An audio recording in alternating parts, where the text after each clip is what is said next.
obviously all agree this is a need, the public-private partnership. What are the risks though? What are the risks?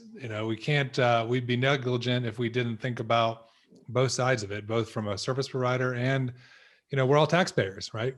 We are all that money that's being doled out. It's our money. It's government money, local money, state money. So what are the risks that? I think if you look at the community nets list of where there's public-private partnerships and the number of actual communities in the United States, we're just in this testing phase. Like everybody's dipping their toe in the water and figuring out if they can work with each other and whatnot. And there's actually an inherent distrust towards private enterprise, right? because everybody's a fat cat. And how do you bring that group together is the question, right? Like, how do you get them talking? Because I can tell you this, engineers have been building network. And I tell my folks this all the time. We can build network till we're blue in the face, but to Hollister's point, you got to actually go promote it. And what's interesting now is just in the last year and a half, I've seen the value. And there's a couple other CEOs that I've talked to recently of smaller builders like myself. And we're all seeing the value of having a public relations person on staff. That's not a skill that a provider needed 2 years ago. So how do you bring those groups together? Because everybody's just dipping their toes in the water right now. That's my observation. If to add to Brian's point, sorry, go ahead, Russ. No, go. You're adding to his point. I was just he's reaching for a beer is what he's doing. He's not trying to get a point. I was just gonna reinforce Brian's point, and this is the economic developer in me, but I tell every single business that I talk to, if you're not contracting with a public relations firm or you don't have someone doing public relations work, you're not going to be that successful, especially in rural communities, because they want to know who you are. They're not just going to sign the check and say, great, go do your work and never see from you again. They want to have a relationship that's long-term, and they want to understand that relationship, how you are going to work together to better the community long-term. I think that's a huge point. I mean, even for, Bonfire, for us, as we've continued to develop relationships with folks like yourselves, I mean, it's been an absolute game changer for our business, and learning, the types of value that we can share from the learnings of working with you guys and others. So, I mean, it's vital. It's been a major pivoting point for us. And I find myself spending as much time as I possibly can working with, folks like yourselves. So it's been awesome. But, so many years ago, you guys didn't exist, right? So, I mean, this is a huge value that states are now starting to see, and employing a broadband plan and focusing on it. So it's positive. So I guess part of that, the risk piece, so how does the little guy, to go back to Zach for a second, what about the small guys, the WISPs that are wanting to actually work with the states and the local municipalities? Are they left out? Do they need a PR person? Well, in some ways, I mean, I think Brian, Worthen hit it, the nail on the head. There's folks out there that, are doing a lifestyle business and get to a certain point where, they're comfortable and it's okay. You've really got to figure out ultimately what your goals are. And so that's why we got to be careful to make sure we don't stymie any competition. With what Russ was talking about earlier, I think that's something that's really interesting, which I love on one side of the coin, where the municipality's like, screw this, we need to make it happen. Let's do this thing.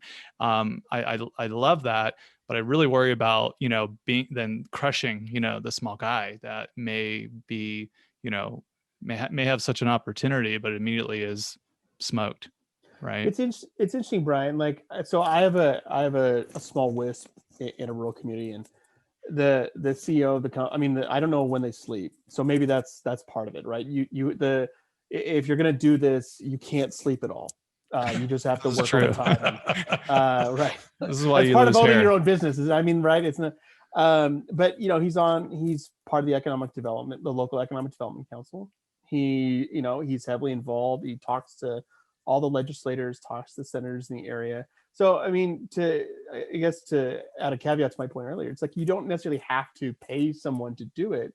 If you, as a owner of a business, or you have someone on staff, and they have 2-3 people, and it's the primary core, and then they hire contractors to do a whole bunch of work, and it's not, I mean, it's not a huge business. It's a very small, business, very new, bootstrappy, but they've been very successful because I think and this is to Brian's point earlier about being aggressive, being willing to kind of get out there and make the investment and commit and show to these communities, especially, that you're willing to commit and work hard for them.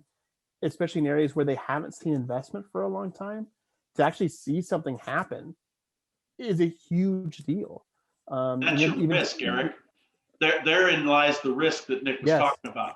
Yes. These providers like Brian and others are willing to get out over their skis and invest a little bit more to get into regions to help people out, because they're there to help the people in the region, to help the people, their neighbors, their friends, those folks in those in those areas where they live and work and play, right? Yeah. The risk is you start to compete with that with taxpayer dollars. You kill that incentive for those folks to go out there. I have a rural provider that's out here. He's willing to throw $6,000-7,000 a pass to build fiber to a home. If tomorrow we said, PUD, you can have retail, and the retail started going right, I'd kill that guy. I would kill him tomorrow. So there's your risk. Your risk is you're going to kill the incentive to the providers that are actually doing the good work in the rural areas. And I'll say one last thing, and I'll be done. The one thing we'd be remiss if we didn't talk about right now too is the big, hairy, audacious gorilla.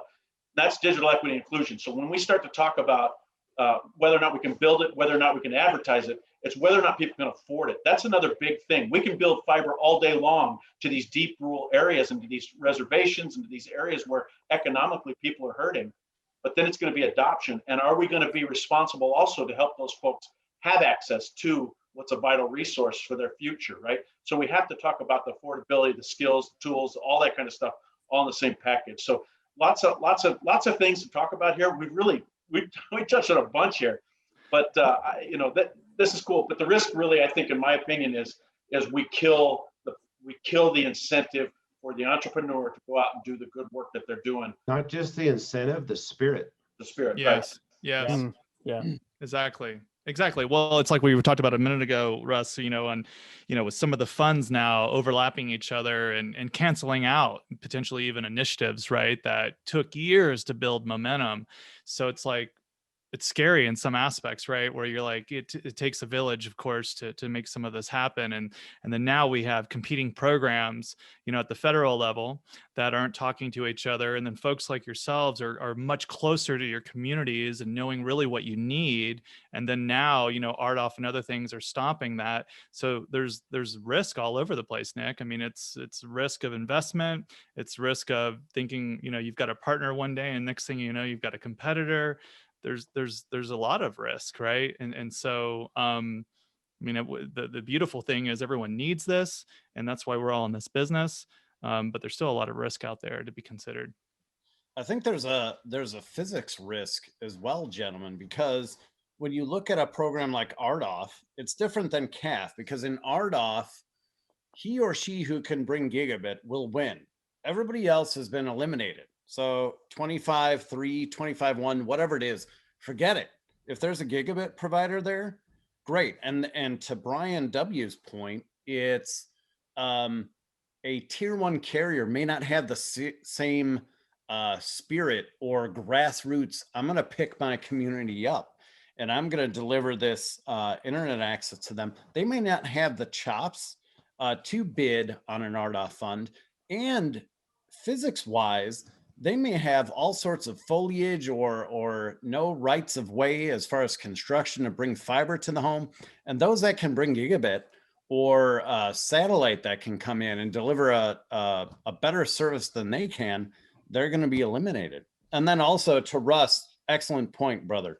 What happens when the CRRSAA, and I still don't know all the words that are involved in that acronym, what happens when that funding runs out from the bottom up? So the residential homeowner gets that rebate that the WISP can recognize. What happens when that runs out and mom and dad can't afford $75 to $100 per month? Right. Then that child, God forbid COVID lasts more, or the next pandemic happens, the child is forced home. They have to do their work from home. What happens to mom and dad when they can't afford $75 per month Right. for whatever service level. So lots and lots of challenges. So Nick, 15 more beer and broadbands, I think. We got a lot of shit to talk Got about. a lot of shit to work out. This was actually like a brainstorming session. That's what it was. We just established a bunch of bullet points. Oh,